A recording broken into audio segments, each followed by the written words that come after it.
కానీ మన ముఖ్యమంత్రి గారు వచ్చారు అంటే రైతు పడే కష్టం తెలుసు, రైతుల పడే నష్టం తెలుసు.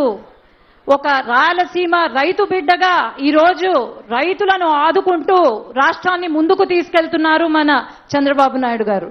అట్లాగే మనం గమనిస్తే గత పాలనలో అసలు రైతులను పట్టించుకోకుండా పక్కన పెట్టి మరి మనం అధికారంలోకి రాగానే వెంటనే హెచ్ఎన్ఎస్ఎస్ కి దాదాపు 6 లక్షల హెక్టార్లు ఏకర్స్ పారిచ్చే ప్రాజెక్ట్ ని ముందుకు తీసుకెళ్తూ ఎంతో మంచి పని చేస్తున్నారు సార్. అట్లాగే ఇక్కడ కొన్ని ఇబ్బందులు ఉన్నాయి సార్. ఏదైతే అలగనూరు ప్రాజెక్ట్ అది ఇంకా పట్టించుకోని పరిస్థితిలో మీరు వచ్చి దాన్ని ఆదుకొని ఇక్కడ శాంక్షన్ చేశారు. ముఖ్యంగా దానికి ధన్యవాదాలు తెలియజేస్తున్నాను.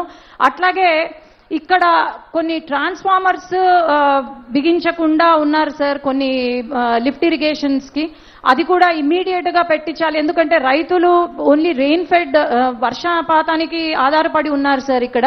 కాబట్టి ఇవన్నీ కూడా మనకు రిజర్వాయర్స్ వస్తే బాగుంటుంది. అట్లాగే గుండ్రేవుల కూడా టీఎంసీని కెపాసిటీని పెంచితే బాగుంటుంది. సిద్ధేశ్వరం కూడా రిజర్వాయర్ ఉంటే బాగుంటుంది సార్.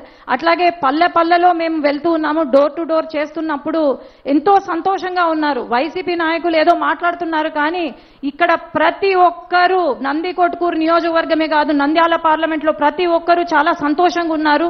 ముఖ్యంగా ఇక్కడ ఉన్న మహిళలు సార్ ఎంతో సంతోషంగా ఉన్నారు. పెన్షన్లు అయితేనేమి లేకపోతే తల్లికి వందనం అయితేనేమి చాలా సంతోషంగా ఉన్నారు.